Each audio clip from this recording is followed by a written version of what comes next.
ఆరోగ్యశ్రీ ద్వారా పేదలకు ఎంతో మేలు జరుగుతోందన్నారు కార్మిక మైనింగ్ శాఖ మంత్రి వివేక్ వెంకటస్వామి. వైద్యం, విద్యకు ఈ ప్రభుత్వం అత్యంత ప్రయారిటీ ఇస్తుందని చెప్పారు.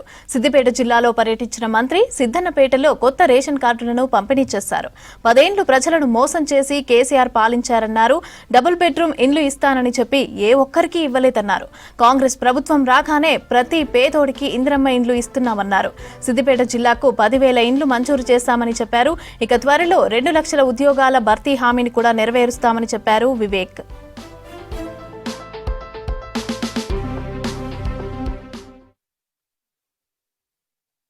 రాష్ట్ర ప్రభుత్వము మీ మీద భారం పడొద్దు అని చెప్పి ఇలాంటి స్కీమ్స్ తీసుకురావడం జరిగింది.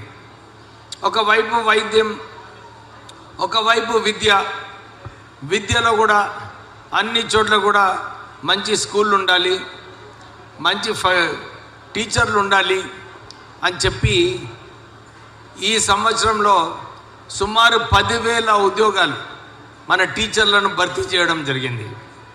మంచి విద్య ఉన్నప్పుడు మన పిల్లలందరూ కూడా వారి భవిష్యత్తు బాగుంటుందని చెప్పి ఎక్కడ కూడా ఏ స్కూల్లో కూడా టీచర్ లేని స్కూల్ ఉండొద్దని చెప్పి 10,000 ఉద్యోగాలు టీచర్లను భర్తీ చేయడం జరిగింది.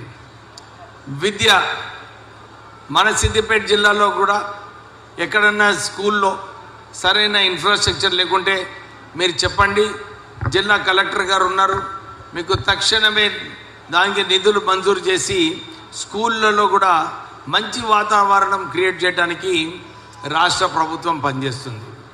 ఈ 2 సరిపోవు, మాకు ఒక మంచి ఇంటిగ్రేటెడ్ స్కూల్ కావాలంటే నేను మొన్న సిద్దిపేట టౌన్లో అనౌన్స్ కూడా చేయడం జరిగింది.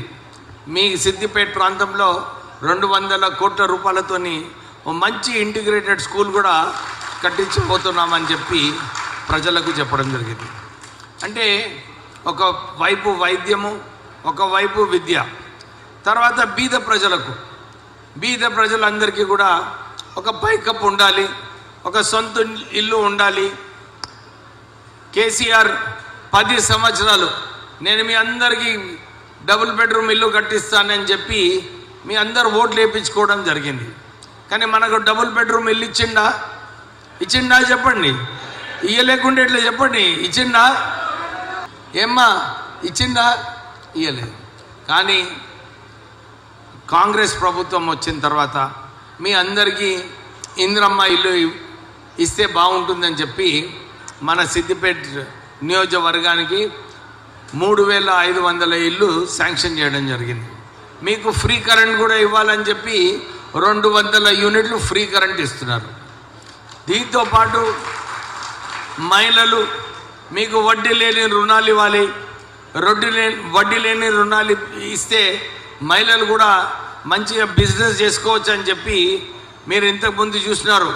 మన జిల్లా కలెక్టర్ గారు క్యాంటీన్స్ అయినా కానీ, సోలార్ బస్సెస్ అయినా కానీ, ఇవన్నీ కూడా మహిళలకు ఏదో ఒక బిజినెస్ చేసుకోవడానికి రాష్ట్ర ప్రభుత్వము వడ్డీ లేని రుణాలు ఇవ్వడం జరుగుతుంది.